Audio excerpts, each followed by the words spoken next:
Bonsoir tout le monde. Bienvenue dans les critiques de la culture.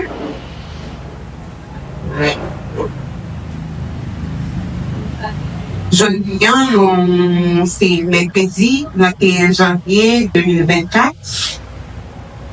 Nous nous rassemblons encore pour rendez-vous chaque semaine noire, qui c'est les mercredis de la culture. Jeudi, nous avons l'honneur pour nous recevoir professeur Jean-Pierre lui. C'est lui-même qui parle, les petits causer ensemble avec nous sur le sujet ça, qui c'est l'effectivité de l'imaginaire vaudou et mise en mémoire chez les artistes du mouvement de la résistance de Grand Rue.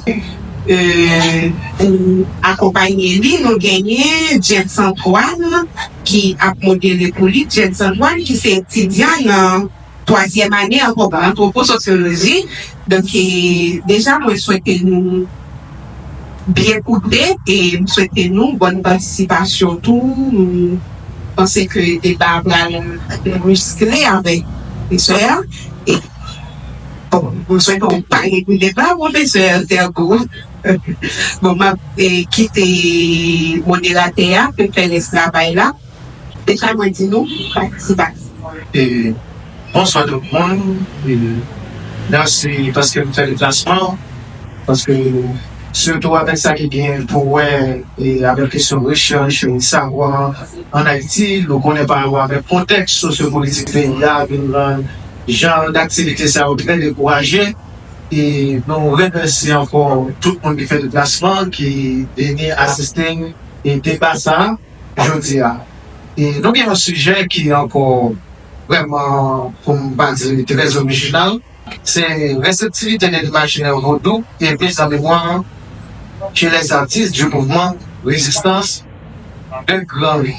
Donc, son travail que le professeur Sergo a réalisé, parce que son travail de recherche, mais thématique là, automatiquement, thématique là, on va vraiment saisir exactement qui ça travaille là. Ça n'est plus simple à regarder les différents travaux qui fait sur une thématique pareille.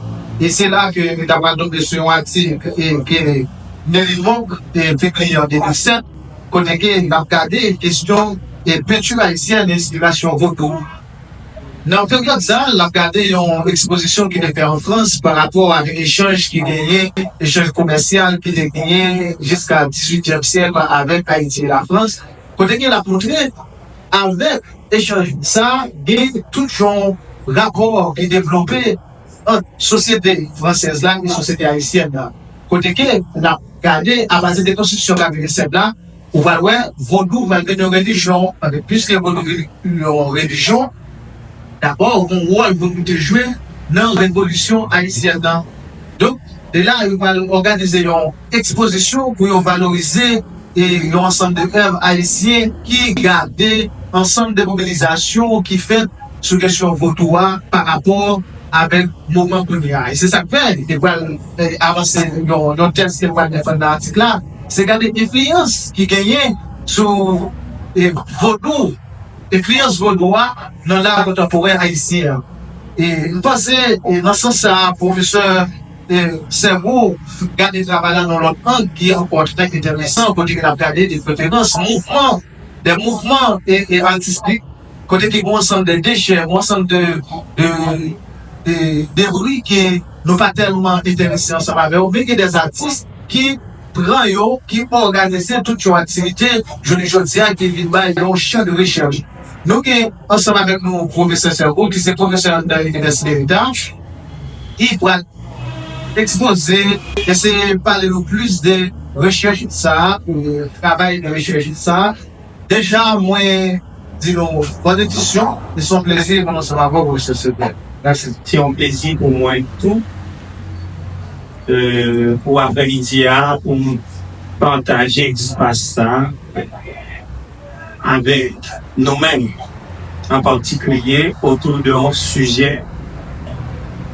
Je ne sais pas si un sujet est intéressant, mais en fait, je vais vous proposer un travail que je suis en train développer parce que c'est un article qui sera publié dans un acte de colloque qui a été réalisé dans le Nord.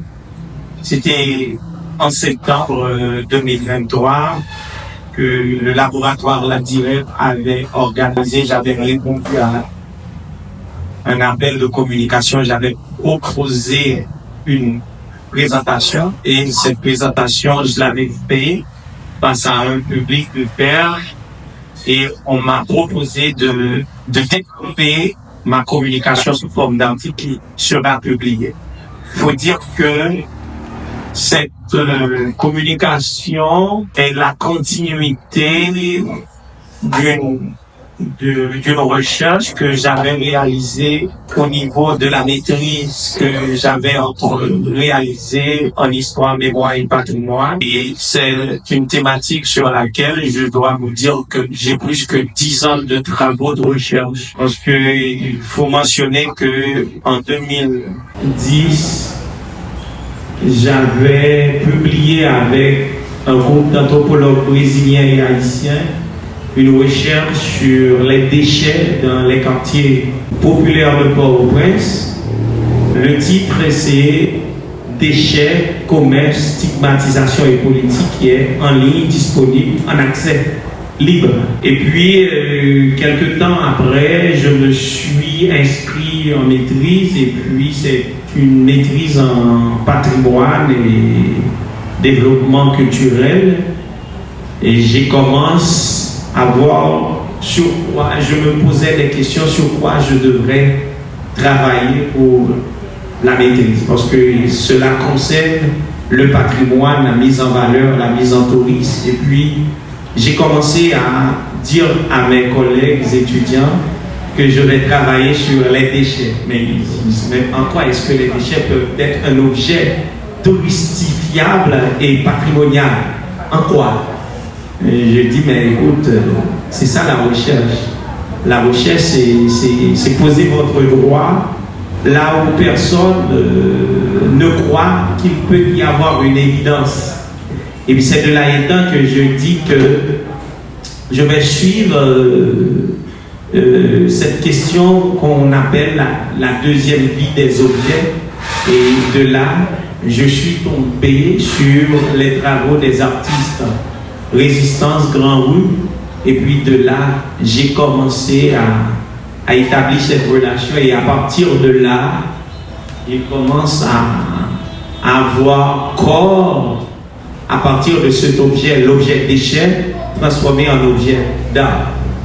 Alors je dois vous dire que pour cette communication, je vais vous présenter ici ce soir dans les locaux de l'IMAS, au pied de l'activité culturelle dénommée les mercredis de la culture, où d'habitude des panélistes viennent vous desservir des discussions sous l'imaginaire culinaire de plats bien présentés, arrosés, pimentés d'un parolier discursif entre l'orateur, c'est-à-dire le panéliste, et son public réceptif comme ça. C'est en effet l'occasion pour moi, Jean Serpolui, de remercier les organisateurs de cet événement, de m'avoir invité à venir vous parler ce soir sur un sujet que je travaille depuis tantôt une décennie, soit depuis 2010 à aujourd'hui. Il sera justement question pour moi ce soir de vous entretenir sur les liens substantiels qu'il y a entre récupération artistique, dont les membres de l'association culturelle dénommée Mouvement des artistes de la résistance font en tout depuis plus de 20 ans sur les parterres de la Grande Rue au numéro 222 et d'autres rues parallèles et perpendiculaires qui regorgent d'ateliers. Et l'utilisation du vaudou en tant que socle interprétatif identitaire pour nommer les œuvres produites soit individuellement ou collectivement. C'est aussi l'occasion de remercier le public pour avoir fait le déplacement pour venir jusqu'ici, m'écouter dans une parole que je pense sera à la hauteur de votre attente, et j'espère que cela vous permettra de goûter la saveur auditive de ce mets nouveau que les concepteurs de cette activité veulent vous apprendre à déguster. Déguster le savoir qu'en l'écoutant dire. Et de plus, pour décrire mon propos ce soir ici, je considérerai premièrement le vaudou dans l'imaginaire des œuvres des artistes de la Grande Rue, et en faisant une description actuelle de l'architecture du mouvement et de ses habitants. Et deuxièmement, comment et par quel dispositif ce mouvement culturel utilise le Guété ou arrive à mobiliser le Guété dans ses expressivités vaudou chez ces derniers. Et troisièmement, retracer les usages sociaux et la façon dont le vaudou est mis en scène dans ce type. C'est au bout de ces 3 points. Et de cela, nous sommes partis pour une amusante causerie entre vous et moi, et je réclame attentivement votre attention. Alors, le vaudou dans l'imaginaire des œuvres des artistes de la Grande Rue. Le vaudou, étant donné son statut multiple et global, est disséminé et présent dans tous les domaines de la vie sociale en Haïti. Il n'y a pas un domaine qui s'y échappe, vu sa prégnance culturelle et sa modélisation structurante dans la vie de tout un chacun. On fait quelque chose soit contre ou pour le vaudou. Gardons par exemple le fait pour l'individu haïtien qui refuse systématiquement de traverser le carrefour, tout simplement parce qu'il aperçoit dans ce carrefour un panier rempli d'objets avec une bougie allumée en pleine nuit. Or, c'est la route à prendre pour atteindre son domicile. Il préfère entreprendre un autre chemin parallèle au lieu de traverser l'interdit au sens de la psychanalyse. Ainsi, il n'y a pas un domaine qui s'y échappe vu son prégnance culturelle. On l'y trouve exécuté dans tous les domaines de la vie du peuple, en passant par la danse, la musique et le théâtre, où elle est exécutée avec une acuité exceptionnelle, montrant sa fine réception dans les pratiques artistiques de récupération installées depuis tantôt plus de 2 décennies au sein de la capitale, dans une rue quartier avec le mouvement artistique de la résistance. Par conséquent, le vaudou représenté dans les œuvres des artistes de la résistance est exprimé et scénarisé dans la mémoire plurielle des objets recyclés. Jean Sergoluy 2013, mémoire de maîtrise, qui elle-même permet d'établir les liens entre l'environnement, le développement durable et la notion de mémoire sociale développée par le sociologue Maurice Olbrach. De ce groupe qui s'approprie de sa culture matérielle en tant qu'une tranche de ses croyances religieuses et identitaires. De ce fait, le recyclage de l'objet déchet constitue une possibilité capable d'ethnographier comment les groupes marginalisés construisent leur intégration en mettant en valeur leur savoir-faire en lien avec la récupération artistique qui soutient une mise en valeur artistique religieuse scénarisée. Rien qu'en examinant les différentes images, les différents objets, on observe la dynamique de la mémoire plurielle des objets recyclés dans le champ de l'art, de la récupération,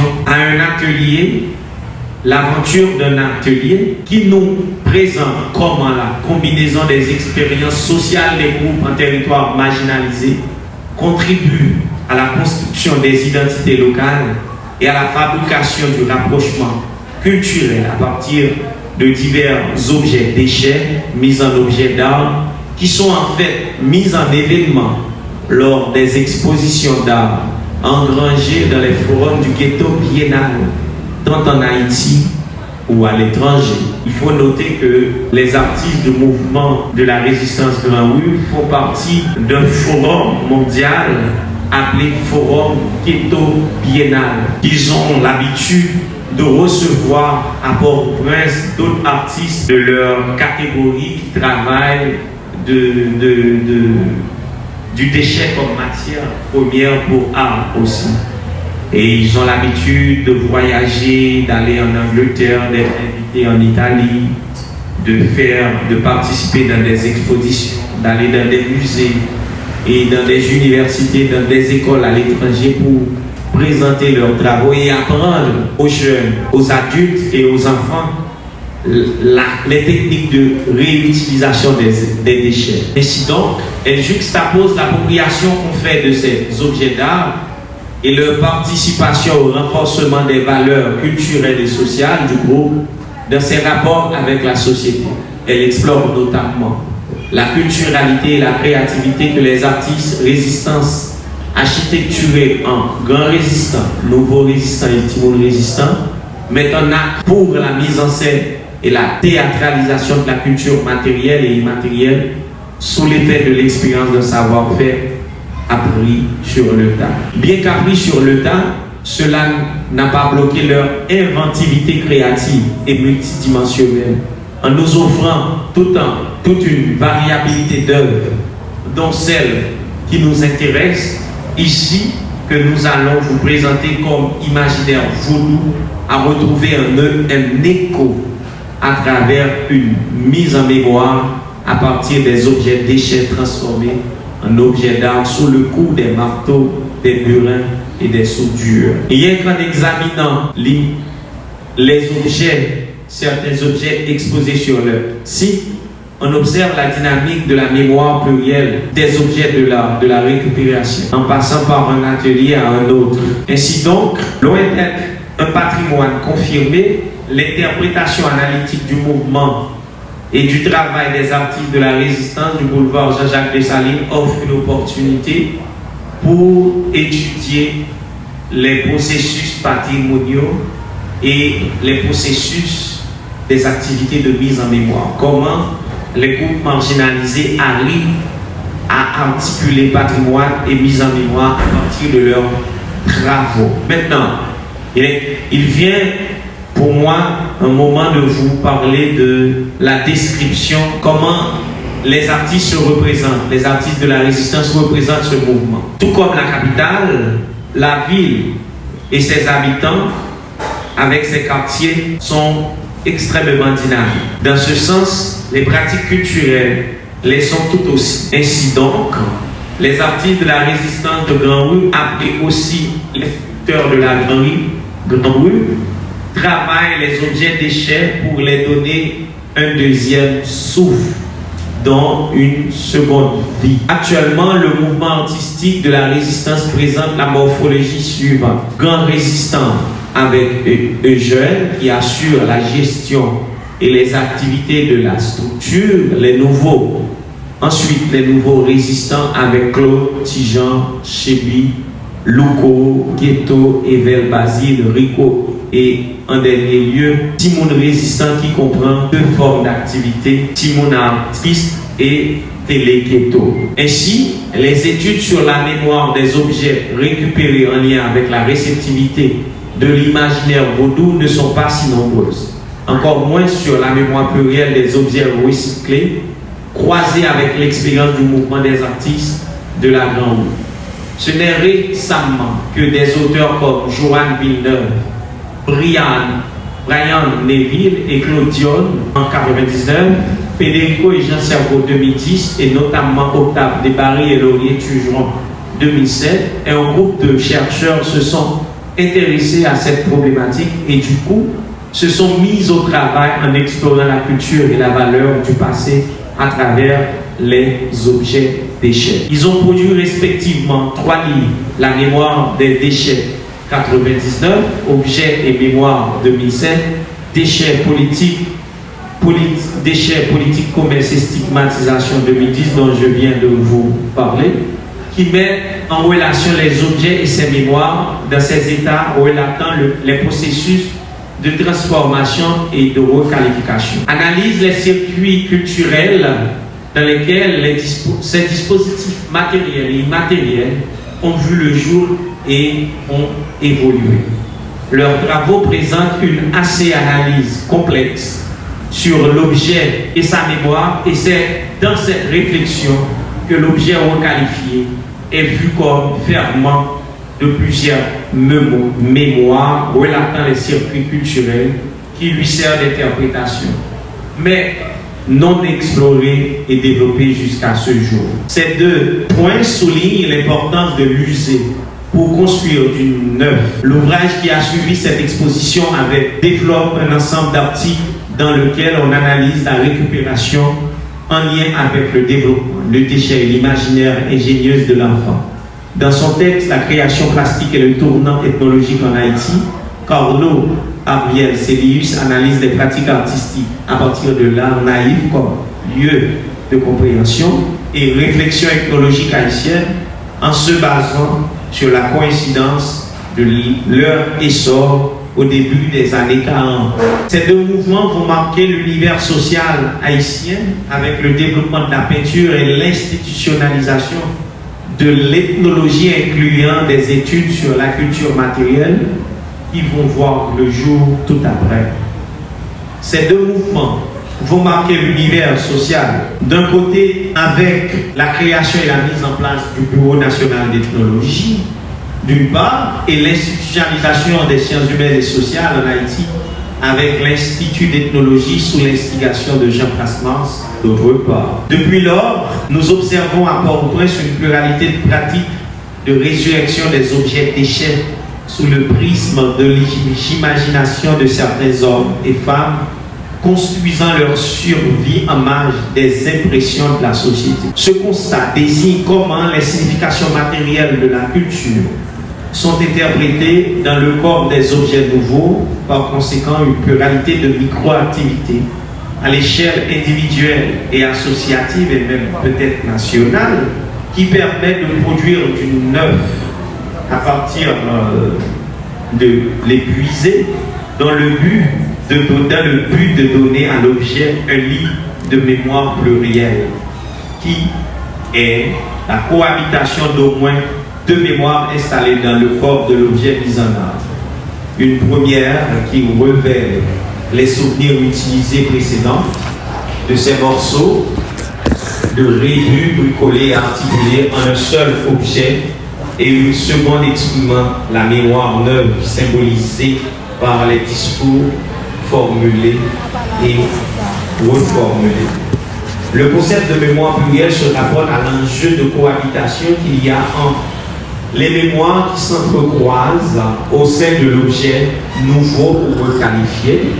Cette articulation résulte du travail de mise en art. Ce mise en art est exprimé par la pluralité de la mémoire qui trouve son écho retentissant selon trois articulations mentionnées ci-après. Premièrement, qui met en évidence les circuits de la socialisation visuelle, et deuxièmement, qui trouve son ancrage dans le refaçonnement et la combinaison des morceaux disparates, et en fin de compte, qui recontextualise la nouvelle mémoire à travers des dispositifs culturels appropriés pour exprimer l'existence de l'objet dans l'exercice du travail qu'il a vu naître. Ainsi, ces mémoires hébergées dans le corps de l'objet nouveau mis en art trouvent leur existence dans le croisement des identités dont témoigne l'objet nouveau qui porte la marque d'une existence difficile et de lutte persistante et continue pour l'intégration sociale. C'est-à-dire que le nouveau objet qui est l'objet d'art devient un objet de médiation sociale qui permet à l'artiste de revendiquer sa place, de revendiquer son statut au sein de la société. Alors maintenant, notre sujet était de vous parler comment au niveau du vaudou, ce type d'art trouve son écho identitaire et interprétatif. Maintenant, je vais vous parler de gaieté et expressivité vaudou chez ces artistes-là. Ainsi, une catégorie de déchets de Port-au-Prince, parce qu'il est question de la capitale, parce que Grand Rue, c'est le boulevard Jean-Jacques Dessalines, c'est son nom officiel, c'est usuellement que c'est appelé Grand Rue, mais son nom officiel, c'est Boulevard Jean-Jacques Dessalines. On retrouve un souffle nouveau pour revivre sous l'improvisation, la réanimation et la persévérance poussée des gens défiant toute stigmatisation et préjugés défavorables. Une autre vie. Depuis, on assiste de plus en plus au processus de réanimation des objets déchets en objets d'art, à partir d'une diversité de micro-activités développées par les habitants de la région métropolitaine. Ces déchets réanimés en objets d'art sont inscrits dans le cadre d'un mouvement dénommé Mouvement de la Résistance, cherchant à construire une autre image des quartiers périphériques où vivent les populations qui sont marginalisées. Comment la mise en vie des déchets par le truchement de l'art peut aider à comprendre la cohabitation des mémoires chez les objets remis en vie comme un processus identitaire de préoccupation environnementale capable d'atteindre, de provoquer ou de promouvoir le développement durable. En d'autres termes, comment saisir les représentations de la résistance et de la stigmatisation chez les artistes du mouvement de la résistance comme un cheminement de valorisation du déchet à partir du contexte de la production des objets d'art. Ces questions retracent les circuits dans lesquels ces objets mis en perspective transitent comme fabricateurs de sens et d'enjeux entre l'ancienne et la nouvelle mémoire dans les rapports identitaires entrelacés par le mouvement des artistes et sculpteurs du boulevard Jean-Jacques Dessalines, laquelle dynamique et je suis en train de vous présenter. Maintenant, qu'en est-il des usages sociaux et la mise en scène vaudou dans l'art récupératif en Haïti? Encore aujourd'hui, où nous parlons, nous y observons que la mémoire comme objet d'investigation se retrouve au carrefour des sciences humaines et sociales. Elle intéresse l'histoire et l'histoire de l'art, l'ethnologie et l'anthropologie, la sociologie et la psychologie, l'architecture et l'urbanisme, l'archéologie et la musique. Aujourd'hui, dans la construction des nouvelles villes, aucun projet d'aménagement du territoire ne peut s'en passer de son appropriation. Elle aide les territoires, les communautés, les nations, les sociétés et les groupes à mettre en valeur leur patrimoine. Parce que mise en valeur de celui-ci, c'est d'abord la reconnaissance et l'appropriation de sa mémoire et de son utilité. Depuis les travaux de Maurice Olbrach, 1925, sur les cadres sociaux de la mémoire et de la mémoire collective 1950, les études sur cet objet ne cessent de se multiplier et les disciplines deviennent de jour en jour plus nombreuses à s'en intéresser. Pour lui, c'est-à-dire Olbrach, la mémoire est vivante quand elle est placée dans un contexte social qu'il a vu naître. Ce contexte social constitue son espace de souvenir en relation avec les individus qui ont participé à sa réalisation et sa revitalisation. Son exemple, et tout à l'heure lorsque j'ai vu Elisabeth, avec qui j'ai été au collège Notre-Dame d'Altagal, j'ai passé 7 ans, c'était 87 de 1995. Ça m'a rappelé beaucoup de mémoires où l'on déambulait les rues de Delmar. Elle habitait à 87, moi à 89. On descendait ensemble et on remontait ensemble. Donc ça nous rappelle pas mal de mémoires passées et vécues sur la cour en présence de Sœur Josette. Pas vrai, ma belle?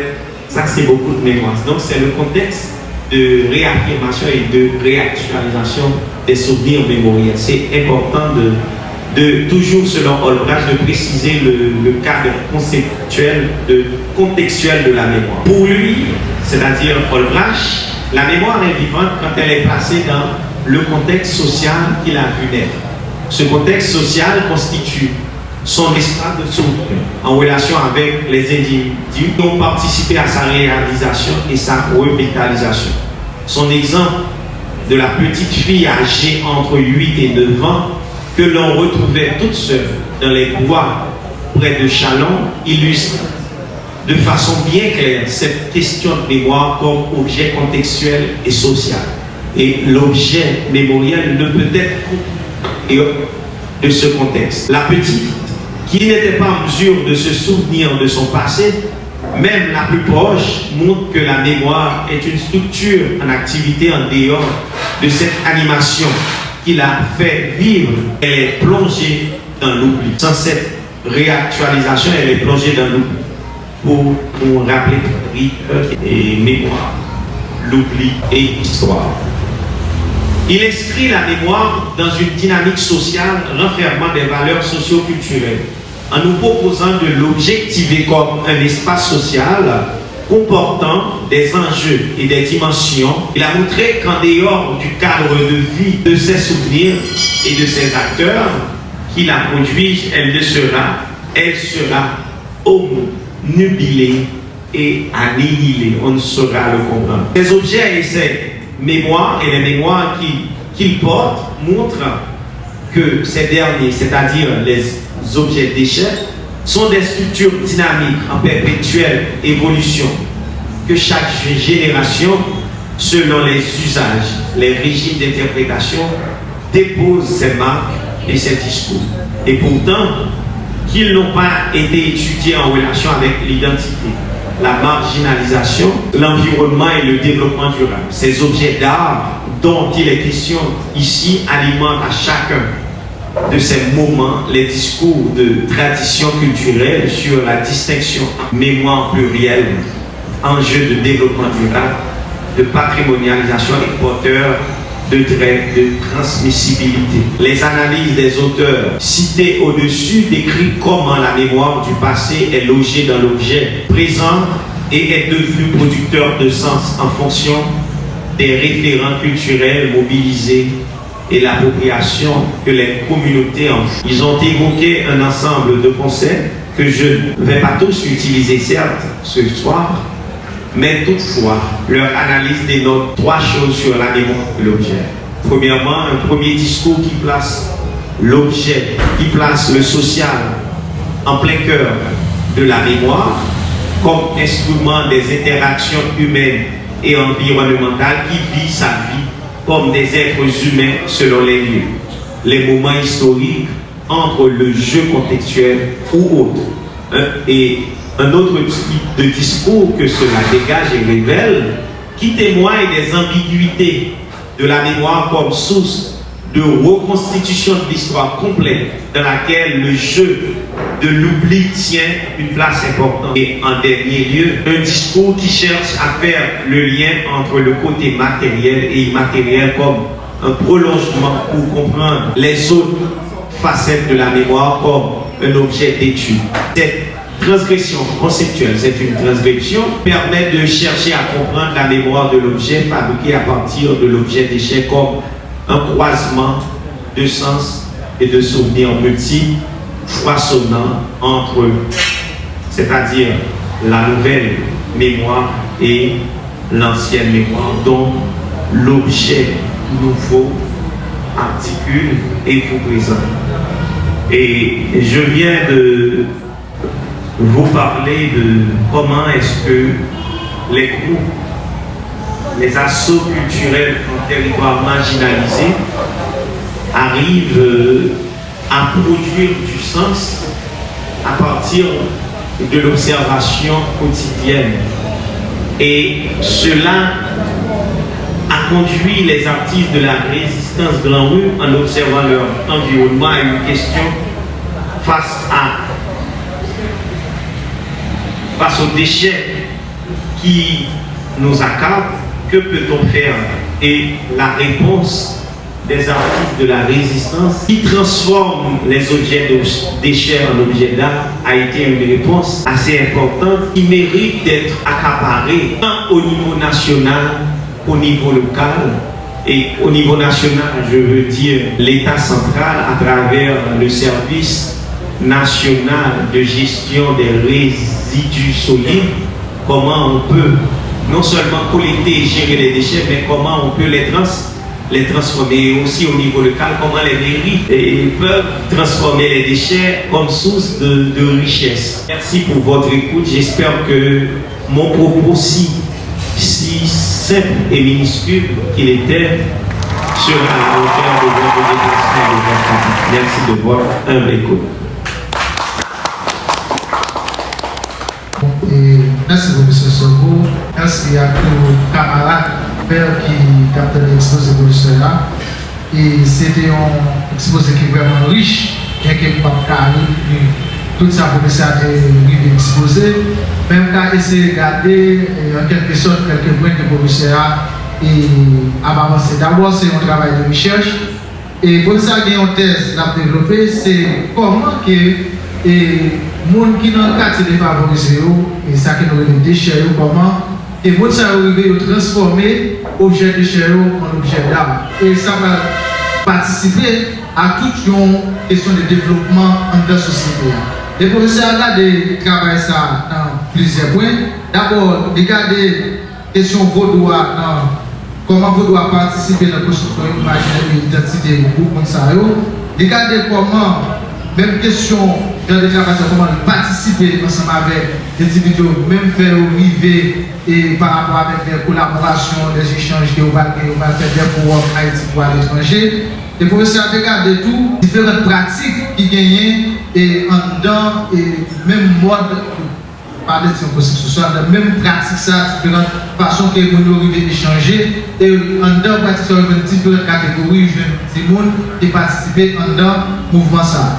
Et pour ça, regardez toutes différentes catégories, que ce soit pour droit pour accéder à guider, comment avec guider qui pour ça autour, ils arrivent à construire même question de déchets, ils construisent en art et en le même groupe mouvement, son mouvement, en deux mouvements ça. Et en gros, pour moi, c'est ça qui me retenu. Et en dernier lieu, pour ça, il y a des visages sociaux émis dans cette du Vaudou. Côté qu'elle a montré, avec même pratique ça, comment ça a participé dans le développement pays à travers différents champs, que ce soit l'histoire, l'urbanisation, et archéologie et muséologie. Donc en gros, c'est ça pour essayer de regarder si il y a des questions et d'apprendre le parcours des droits. Déjà, merci. Nous, le professeur, pardon, c'est pas encore. Professeur.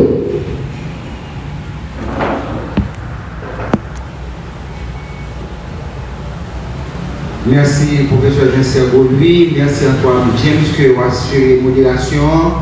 Et on va gagner une impression qui échappe de l'exposé aussi dans sur l'information que vous avez captée, c'est historique. Parce que il y a très peu de dates qui fait sur ça. C'est comment le mouvement ça va commencer dans Grand Rue, comment vous faites de récupération ça. Mais je me rappelle que, bon, il y a longtemps que Grand Rue était gagné pour Grand Rue de son balai. On va comme ça. Tu vas passer, me dire, mais c'est qui ça va ça parce que vous voyez comme si c'est un petit coin. Moi, pratiquement, ou pas trop loin du portail, côté Balsané, et puis, où on a utilisé ferraille, a utilisé débris, pour transformer en objet d'or. Comment nous faisons ça prendre naissance? Et qui histoire que c'est pratiquement trois questions. Comment nous faisons ça prendre naissance? Quelle histoire gagne avec Grand Rue? Parce que Grand Rue, actuellement là, c'est pas Grand Rue, et peut-être une dizaine d'années. J'ai un ami qui est un macréleur, qui dit bon, et dans Grand Rue, il dit même, afin insécurité, j'ai zone mariée, même musée ça casse en bas, pas de cousin pas fleuri encore, pas de dominicaine. Donc, quelle histoire ça lié avec Grand Rue? Et puis, qui est-ce qui vient pour la première fois avec l'idée ça? Et puis, c'est la même chose, c'est-à-dire, comme si telle proposition de la récupération ça, et est-ce que de l'autre côté tout, la capitale du pays a gagné 4 ou 5 questions en seul coup?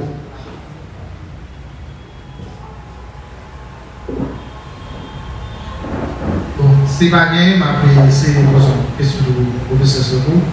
Et question qu'on vient après, on m'a dit qu'il y a appelé sur peinture haïtienne et sacrée, c'est l'année qui écrit le texte.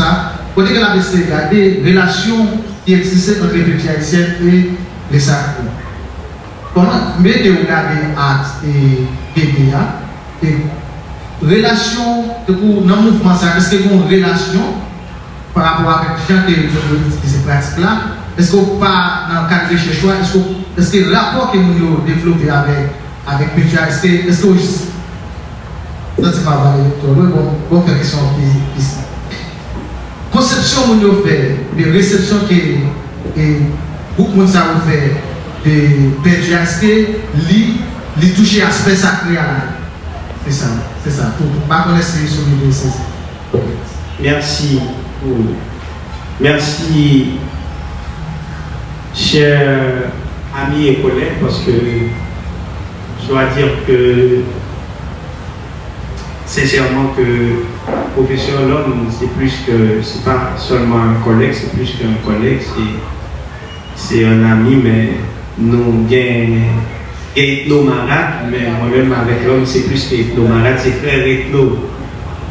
Et frère ethno dans le sens que c'est l'homme qui m'a offert l'invitation. Je ne dis pas que c'est l'homme qui m'a invité, mais c'est l'homme, le professeur l'homme qui m'a offert l'invitation. C'est dans le sens pour exprimer notre forme de, je ne dis pas notre fraternité, mais je dis notre fraternité ethnique. Ethnique dans le sens que ça va au-delà de notre rencontre sur les bancs de l'université, parce qu'on s'est rencontrés à la faculté d'ethnologie, et puis depuis là, on n'a pas parlé ensemble sur les cours des autres facultés, soit comme étudiants, à organiser des activités de conférences. Et Jean-Bia Sidia, avant hier, dans le jour qui est passé, il était comme même l'école, je dis à ma voix l'école. Ainsi se reproduit la société, c'est ce que Dakar appelle la socialisation. Et hier nous étions Timoun, hier nous étions élèves, je dis en pile là, c'est professeurs, soit à la collège, soit à l'université, etc. Ainsi la société se reproduise. Bien que pour notre société, on peut se poser la question, est-ce que la société haïtienne se reproduise? Ah, c'est une question importante, consubstantielle même. Si vous regardez, il y a de cela 50 ans, on est qui était président d'Haïti, qui niveau de qualité de l'État écrit, je dis avec on est qui chef d'État d'Haïti, qui ça l'a dit dans le discours.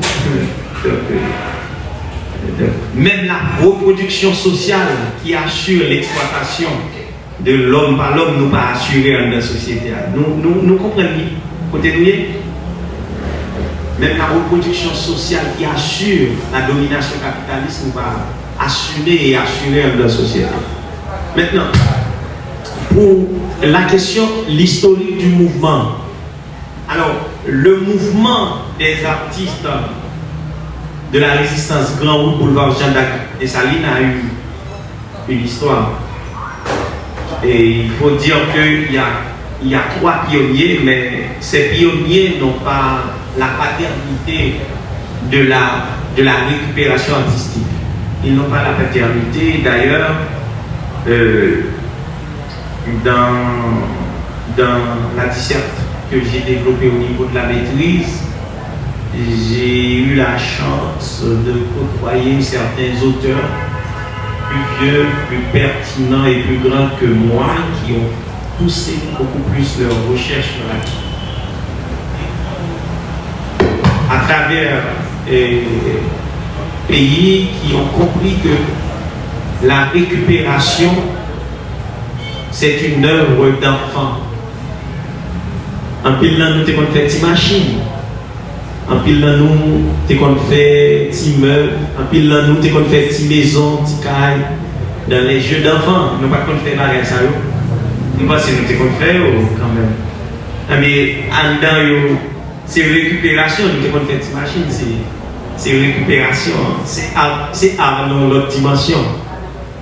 Vous comprenez? C'est art dans l'autre dimension. Donc, le refoulement psychanalytique de la mémoire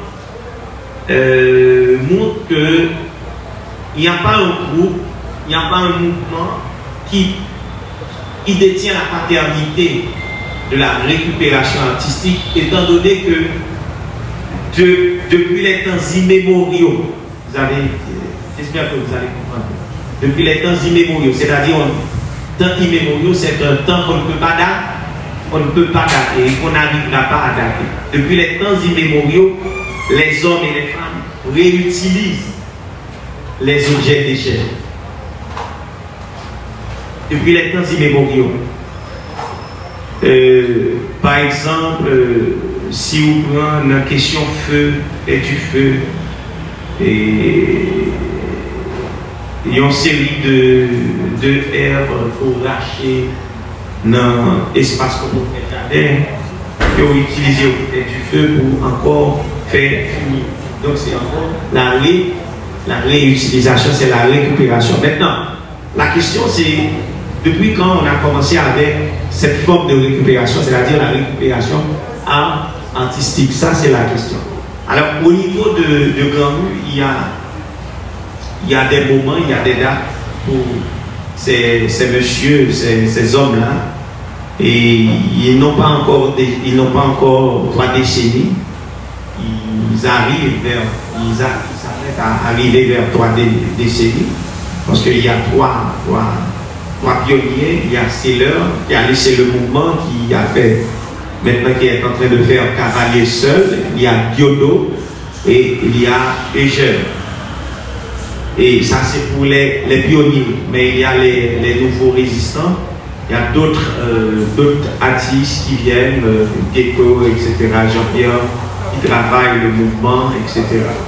Mais ces artistes, il faut vous dire qu'ils travaillent sérieusement avec un plasticien haïtien du nom de Mario Benjamin. Mario Benjamin qui estime, qui fait des formations depuis les années 86, 87 à ces messieurs-là, mais pour encourager et actualiser ce mouvement. Mais la naissance de ce mouvement, comme aurait pu vouloir comprendre comment cette notion est liée, c'est ils ont compris qu'ils n'allaient pas réussir individuellement. C'est-à-dire, le mouvement, c'est pour que tu mettes tes têtes ensemble. Parce que tout offre que vous joignez, c'est demander pour un groupe. De là étant, après une exposition que vous êtes sortie en Angleterre, c'était en 2006. Ils ont compris après le retour, c'est 2003, excusez-moi, qu'ils ont retourné en Haïti et puis ils ont mis en place toute une structure pour faire la promotion de leur art et puis ils se sont réunis ensemble sur la dénomination des artistes du mouvement de la résistance. Et d'ailleurs, Eugène, nos artistes, c'est Chalma Péral. C'est pour vous montrer que c'est un art de combat, c'est une pratique artistique de combat, de lutte et de résistance. Rapport avec Grand Rue. Mais Grand Rue, à partir de ce lieu, ils ont l'atelier central qui est situé au numéro 622. Et quand Grand Rue était praticable, c'est en face Lido, là où se trouvait, pour ceux qui viennent de la Grand'Anse, le station reliant Port-au-Prince, c'est la Grand'Anse, Jérémy, c'est zone Ciné-Lido, etc. C'est jusqu'à présent, si vous allez rejoindre l'entrée, là, et 2022, il atelier dans la zone, ça a été prendre du feu. Et nous ne pas prendre ça qui est passé, mais il y a un élan international pour venir à l'appui. Même si on a un élan international pour venir à l'appui de Noailles, un élan international pour venir à l'appui de ces messieurs-là. Parce que si, peut-être je dis à ma parler, nous ne doit pas connaître, mais c'est des artistes très connus en dehors du pays. Ils sont souvent invités dans les musées, dans les écoles, dans les universités, à présenter des conférences pratiques sur leurs arts et à aider les enfants à maîtriser et à harmoniser avec leurs enfants. Et d'où vient cette pratique? C'est dans la période, pas qu'on ait si nous rappelez-nous, le Mano Chalmagne était magistrat Port-au-Prince, c'était 96, 2001. Et c'est Mano Chalmagne et M. Sayo t'es commencé à travailler, mais grand oui, t'es salampile, t'es un paquet de déchets, et puis yo te kon jouer football dans la rue, yo te kon a petit tête, mais qui ça le café qui est utile avec des déchets. C'est de là, yo te kon fait art, oui, mais yo pas kon utiliser déchets. Yo pas kon utiliser type de matériaux ça. Yo dit non mais ça c'est matériaux tout. C'est de là étant yo vini avec l'idée de la production d'un art qui se préoccupe des questions environnementales. D'où est née cette forme-là. Et d'où est née cette forme de pratique. C'est un peu une manière pour expliquer le balbutiement de cette pratique artistique. Maintenant, la toute dernière question, peinture haïtienne et le sacré. Amen, bien sûr. Et je ne voulais pas m'engager dans ce palier-là pour faire croire qu'il y a un lien intersexe. Bien sûr qu'il y a un rapport, surtout dans l'art haïtien qu'on appelait toujours l'art naïf, qui a été propulsé au devant de la scène dans les années 50, 60 et même 70. L'art appelé l'art naïf, qui a commencé avec Pouchette, Carrefour, Matissan, etc. C'est des zones extrêmement importantes dans la viviscience culturelle et patrimoniale d'Haïti. Et même Port-au-Prince le compare, cette musique dansante et articulante que nous dansons et écoutons chaque jour, sort de ces quartiers-là. Matissan, Carrefour. D'ailleurs, il y a une rue à Carrefour qui porte le nom de Sico. Ok, donc on comprend très bien. Donc, et Matissan, donc c'est un quartier d'artistes. Donc, en soi, c'est un quartier d'art.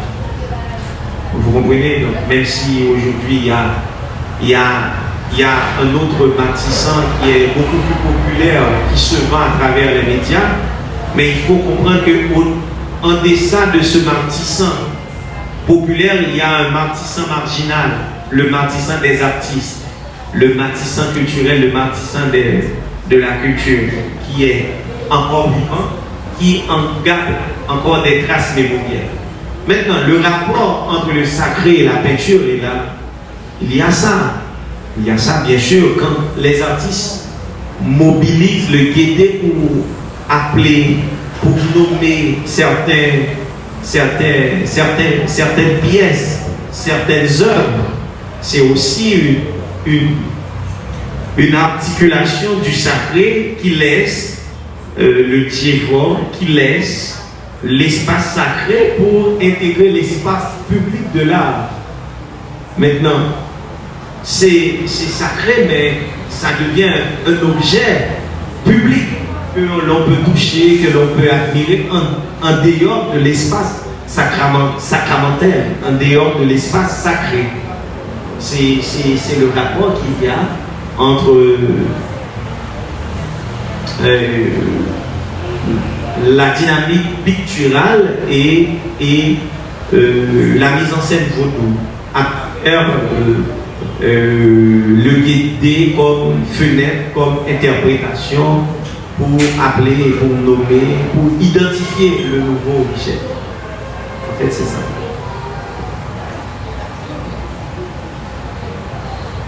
Bon, pas qu'on est-ce que tu as fait une série de droits par les faucons.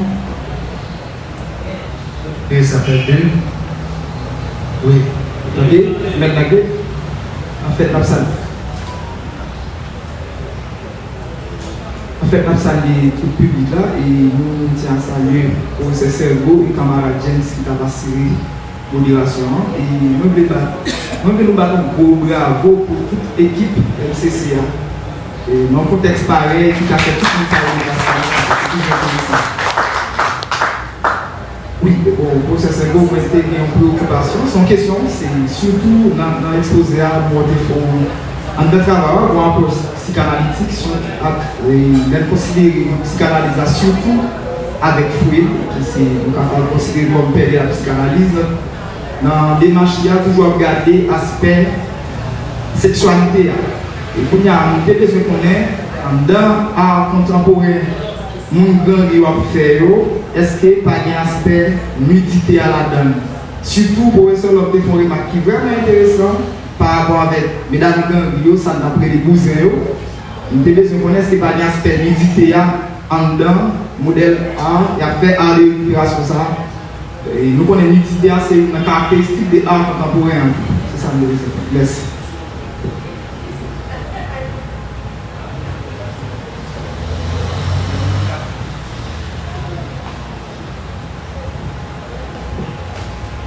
Je remercie le professeur Sergo pour cette exposition. Moi, j'ai quelques questions que nous avons posées. Et tout coup, on parlait de rapport qui est entre vaudou avec or. Mais avant tout, est-ce que on fait un bref aller pour nous sur d'abord qui ça vaudou en lui-même pour conclure? Ça, c'est la première question que je vais poser. Deuxième question, c'est est-ce qu'en 20 mouvements de résistance gangien, pas gagné un rapport avec vaudou? Si oui, c'était qui ça? Et troisième et dernière question que je vais poser, c'est qui texte ou capable de conseiller nous sur ce sujet ça que nous sommes parlé ensemble avec nous?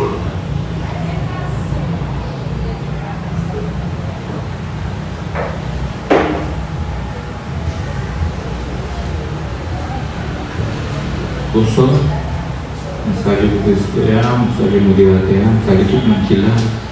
Et tout à l'heure, je me dis, à côté de CNCC, oui, CNCC expert, mais pour le bagage et tout. Et puis, c'est côté connaissancier, le monde qui a une connaissance, il y a quelque chose qui tombe devant là, la craser pour nous avoir connaissance.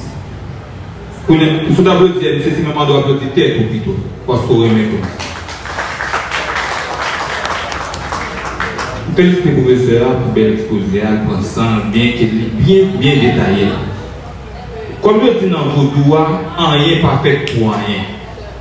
Question pas maintenant, pour qui ça c'est grand rue, mouvement ça, commencer parce que l'on prend l'aspect vaudou. Deuxième question, comme ni vaudou, ni art, c'est tous les manifestations culturelles, est-ce que c'est celle vaudou qui a montré nous qui pour nous transformer Fatrayo? Parce que là, des déchets, c'est pour français, pour vous français. Fatrayo, qui j'en nous capable, est-ce que c'est celle vaudou qui prend nous possibilité pour nous faire Fatrayo et vivre encore? Merci.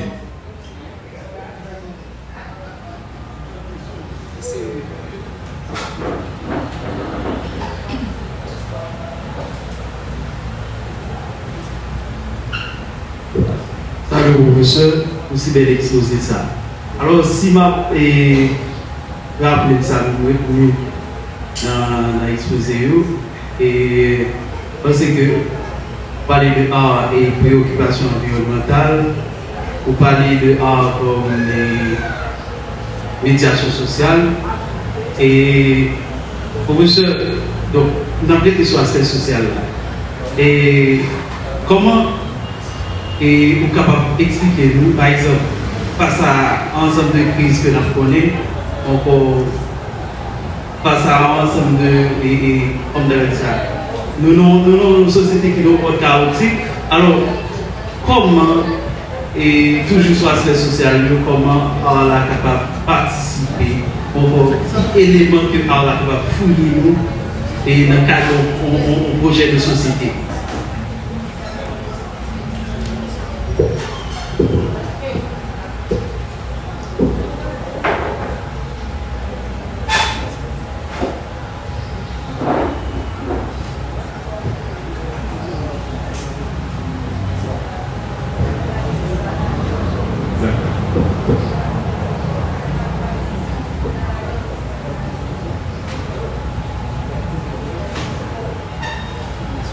Merci encore une fois pour ces questions. Et sexualité et psychanalyse, grande rue et en fait nudité. Et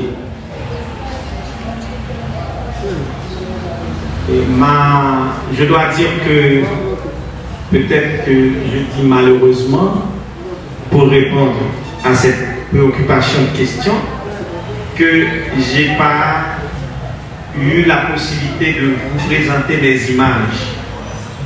Peut-être que lorsqu'on parle d'art, l'art c'est, pour ceux qui sont en sciences humaines et sociales, c'est en fait la culture la culture matérielle. Mais en fait, j'en ai pas mal d'images qui pouvaient vous illustrer ces travaux, ces œuvres-là par rapport à cette question de nudité. Et n'oubliez pas que l'artiste, c'est vrai que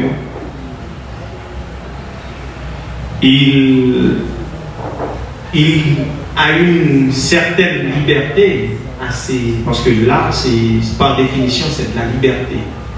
Si l'artiste n'est pas libre, il est contraint à produire, il ne produit pas de l'art.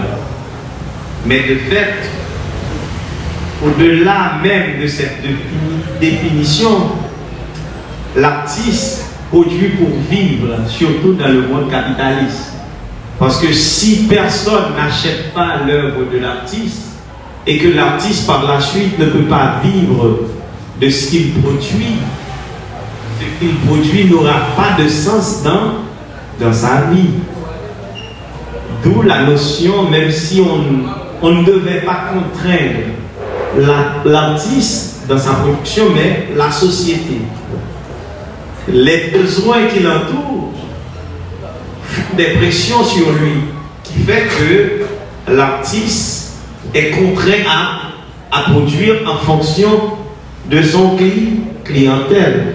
Par exemple, les invités, monsieur, dame, artiste grand, aller faire une prestation artistique dans l'école aux États-Unis, dans l'école primaire.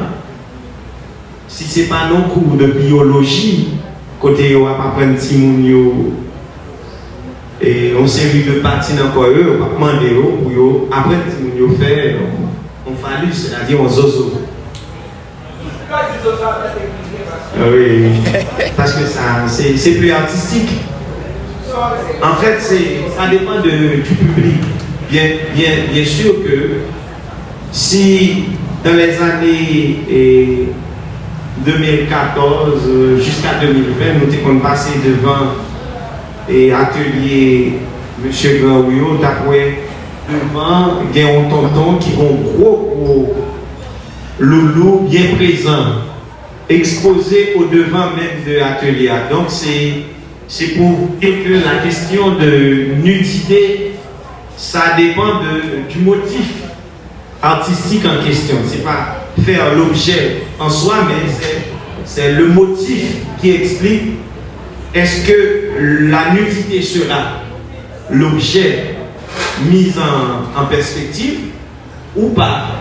Donc ça dépend du mot, du motif. Donc c'est la question de la psychanalyse, du refoulement, etc. Tout ce que nous ressentons, ce que l'artiste ressent aussi. Parce que l'artiste a aussi des ressentiments qui s'expriment par la psychologie, par la psychanalyse, par la culture, par l'économie, par les sociales, par la politique, etc. etc. Cela dépend du motif en question. Vaudou et art. Vaudou, c'est quoi? Waouh, c'est une... Elle tient parce que, je dois dire très sérieusement, Lainez Dupont, qui a plus de 30 ans de travail sur le vaudou, jusqu'à présent n'arrive pas à définir le vaudou. Vous me demandez moi-même si petit que je suis à définir le vaudou. Vous pensez que j'arriverai? Je vais tenter. Mais j'espère que je ne vais pas faire fausse route, mais en fait, le vaudou, c'est avant tout, pour dire le docteur Wilbert Régis, vaudou, c'est la danse. Vaudou, c'est en fait la danse. Parce que le rencontre haïtien dans le milieu là, l'idou, la longue danse. Sous suivre les danse à livrer, l'un qui ça l'aller. La langue les vaudou, la manger, la danser, la chanter, la jouer, la tirer compte. Vous comprenez? Donc vaudou avant tout, c'est la danse paysanne, nous parlons de danse vaudou. Donc vaudou c'est une danse. Mais comment danser cette danse? Vous savez danser cette danse? Même Lainez Dupont, après 30 ans de carrière, ne sait pas encore danser cette danse.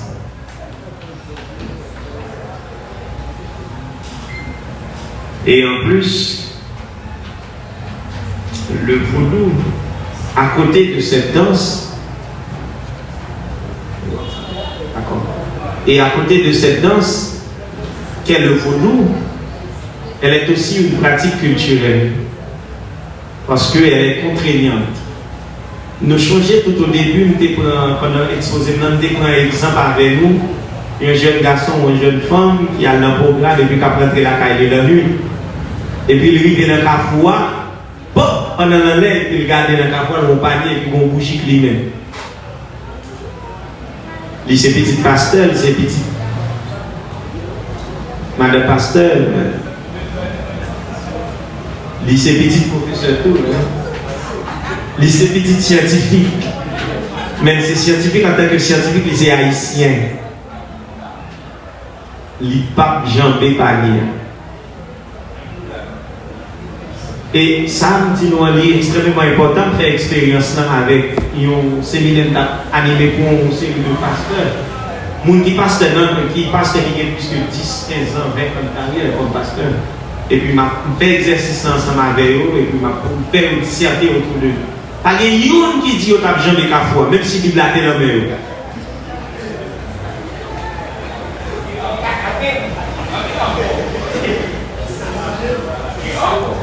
Ils ont été haïtiens avant d'être pasteurs. Donc ils sont culturellement ancrés dans l'imaginaire haïtien. Parce que traverser le panier dans le carrefour, soit au bout de la journée ou au bout de la nuit, c'est questionner l'interdit. On ne questionne pas l'interdit. C'est pas seulement haïtien. Ça c'est un type d'exemple pas nous, mais il y a d'autres pas eux. Est-ce que vous comprenez?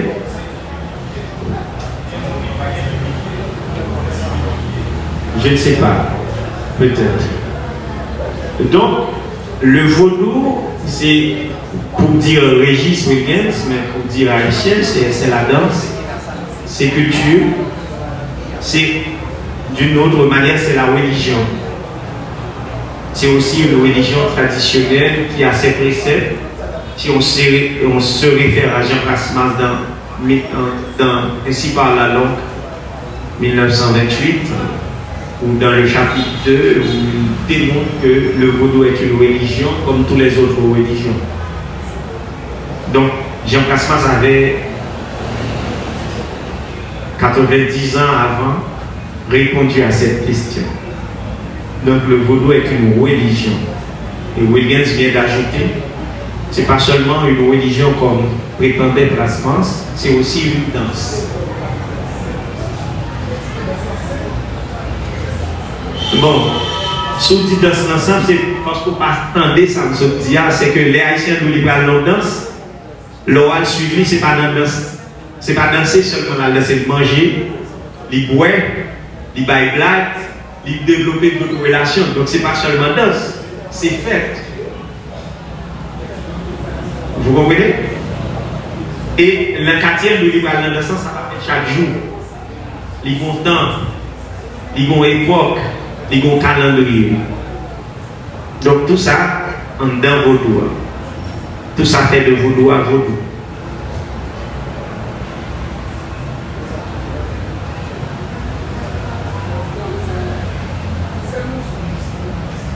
Maintenant, vaudou et art. Mais si je me réfère un peu à l'historien de l'art, Sterling Illus, qui a réalisé ses recherches sur la peinture haïtienne, et si je vais aller plus loin, je vais même m'arrêter sur les travaux de Philippe Leroux, qui a écrit un texte, Haïti et ses peintres, et qui a donné tout un tableau à partir de la mouvance picturale appelée l'art d'Haïti, qui a joué un rôle de décollage dans ce que je pourrais appeler l'internationalisation de la peinture haïtienne, qui a été largement critiqué, documenté par Carlo Aviel Celiris, qui est ethnologue et historien de l'art, qui travaille en France, qui a montré que dans l'art haïtien, il y a une mobilisation du vaudou qui est faite chez des peintres comme Sédor, comme Gétro, etc., etc. Il y a tout un ensemble de peintres. Et en plus, il y a, à côté du mouvement de l'art naïf, si on se réfère à Tiga, j'espère que vous avez entendu parler, Tiga qui a créé le mouvement Saint-Soleil, avec qui lui-même qui dit que tout être vivant humain est un artiste peintre. Et il prend un monde qui a travaillé la Cali, c'est votre la Cali, il fait transformer en peintre, il devient célèbre. Et monde qui va espérer aller éviter dans le musée qui prend tableau 10 000, 20, 30 000 dollars. Et il y a Luciane Saint-Florent qui était une dame, qui était dame de service Tiga, Tiga travaille avec l'atelier Lévini, fait des peintres. Et Tiga, rêve, c'était marcher dans le milieu rural là, garder artistes qui endormi et qui réveillent la caillou, là qui sommeille. Donc, il y a une mobilisation du vaudou dans certaines formes de pratiques picturales en Haïti.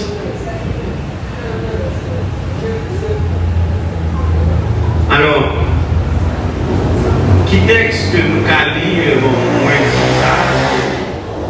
Et il y a un texte qui est récent, qui est sorti pendant année 2000, fin année 2023, c'était en décembre, c'est le texte de Sterling Illus qui est sorti sur les presses de l'édition Les Gouttelettes. C'est la représentation de l'autre dans la peinture haïtienne.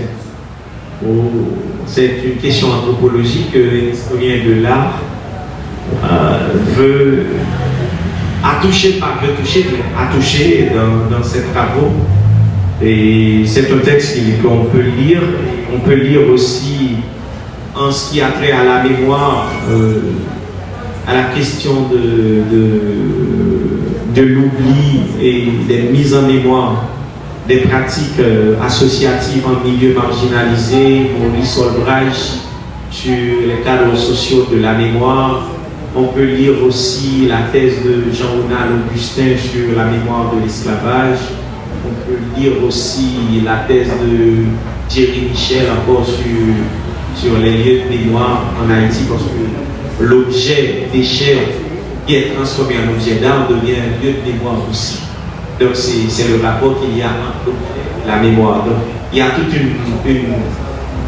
une panoplie de travaux réalisés à ce sujet qu'on peut toucher. Il y a aussi un philosophe du nom de Paul Ricoeur qui a travaillé sur l'histoire, mémoire et publique. C'est un assez fort intéressant que j'avais pu utiliser pour le cadre de mes réflexions et j'ai continué à l'utiliser aussi. Et les travaux de Brian Nivelle, les travaux de Laurier Turgeon, Octave Détari aussi, du déchet au musée. Il a écrit un texte assez intéressant et où il a montré que les objets déchets récupérés, sélectionnés, transformés en objets d'art sont aussi exposés et vendus à l'intérieur des expositions muséales, à l'intérieur des musées, des institutions muséales. Et Desbarry produit toute une réflexion depuis plus de 10 ans sur cette pratique-là. Et il y a le texte Déchets, commerce, stigmatisation et politique de Federico et Jean Serpolui qui a été publié en 2010. Et il y a toute une panoplie de références. Il y a aussi le texte de Eleonore Louis sur la question de la marginalité et la question de reconnaissance dans les quartiers de la bordure de Port-au-Prince, Village de Dieu, Nantissan, Saint-Martin, etc. Donc tout ça, c'est un ensemble de textes qu'on peut lire si on veut s'approfondir de cette question. Maintenant, est-ce seulement le vaudou qui donne cette possibilité de transformation? Mais, je ne sais pas quoi me dit ça. Et, même si je suis prétentieux, c'est une fausse prétention que je n'ai gagné. Comme tu as pensé que c'est seulement vaudou comme source d'appropriation et d'expérimentation qui t'a pas la possibilité pour montrer comment aimer. Non, ce n'est pas d'abord un objet vaudou, c'est d'abord objet de société. C'est objet de société, mais on est capable de mobiliser quelle que soit la religion pour essayer de garder comme à travers une fenêtre. Mais ce n'est pas seulement vaudou, du tout pas. Du tout. Mais comme vaudou inscrit dans une perspective de religion de résistance, de religion qui a subi toutes sortes de préjugés, de discrimination et de marginalisation. Donc cette posture-là permet à ces artisans et ces artistes, en tant que pratiquants, de dire ce qu'ils pensent à travers ce qu'ils font. Donc ils sont vaudouisants, donc ils expriment leur religiosité à travers cette pratique. Mais non, le protestant, et d'ailleurs, si on fait l'histoire de la peinture médiévale, sur le plan de l'histoire de l'art et même de l'anthropologie de l'art, il y a une picturalité canonique et chrétienne qui a été développée 15e, 16e et 17e siècle. Donc c'est pas l'apanage du vaudou. Mais chaque religion exprime son âme de la façon qu'elle peut. Maintenant, art et projet de société. Mais en fait, l'explicatif du mouvement de la résistance, déjà, c'est une activité sociétale qui offre une possibilité qui montre que les déchets ne peuvent être encombrants si on n'arrive pas à les utiliser. Donc c'est déjà l'engagement de la société qui commence avec la dynamique du tri. comment faire le tri à travers ce qu'on consomme, ce qu'on produit, ce qu'on détruit aussi, pour parler dans un langage de Baudrillard, la consommation à outrance. Donc, si les sociétés n'arrivent pas à réutiliser les déchets, elles arriveront à un moment où les objets, déchets qui ne sont pas biodégradables, nous va bouleverser notre vie. C'est d'où l'importance de cette question de cette question sociale qui se pose, comment l'environnement répond à cet enjeu-là. C'est un enjeu. Mais là devient une manière, une réponse à cet enjeu-là. Et il y a bien d'autres domaines. Par exemple, si vous descendez par là, bon côté au et instrument de musique là, vous avez un monsieur qui a fait panier avec objets ça, des paniers, il fait balai, etc. Il fait rideau. Donc, il y a plusieurs autres manières au-delà de l'articulation artistique, d'autres manières. Bon, c'est ce que je pouvais dire aux questions. Merci.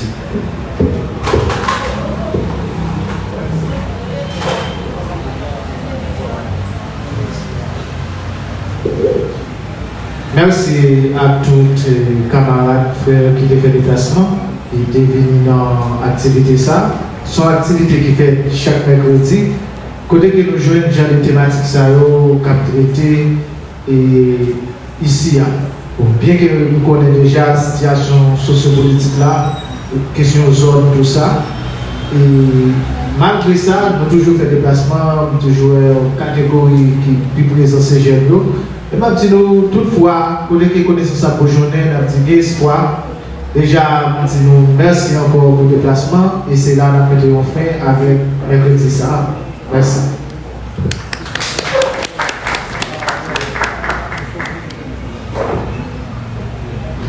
La norme mercredi de la culture, encore une nouvelle fois, m'a prêté quelques mots de modérateur, nous, de secrétaire de parole, nous, qui c'est James Antoine Bonzeno, que nous sommes très contents que nous sommes aussi nombreux dans un contexte qui est assez difficile, pour des problèmes de sécurité, nous avons veille 7 février, etc.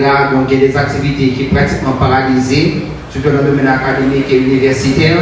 Donc, bon, en tout cas, moi c'est que l'équipe là pour le concerter, on connaît est-ce que nous avons frappé et 7 février quand même. Nous avons une discussion au niveau de l'équipe là, est-ce que 7 février a gagné, que notre mouvement chaud là, vous connaissez, et c'est 14, vous comprenez, c'est deux dates quand même sensibles. Mais encore une nouvelle fois, merci à James, merci à professeur Jean-Pierre lui, qui pour des formations de l'université Laval très sensible sous l'heure, mais qui fait pratiquement de 1 temps et patience. Alors, nous développons le mot de la fin pour une raison vraiment très importante. C'est un message qui m'a fait passer, une invitation en même temps tout. Moi, ça fait professeur Jean-Pierre lui très plaisir en tant que qui est éthiopien, même j'avais. Donc, en commémoration de centenaire de l'essai, j'ai un candidat job qui fait le 29 décembre 1923 et 29 décembre 2023 fait M. 100 ans, en commémoration tout de février, qui c'est le mois de l'histoire des Noirs, et il y a deux structures, il y a deux organisations de l'association, qui c'est d'une part les mercredis de la culture, MCC, et d'autre part Jardin à voler, Zati JVA.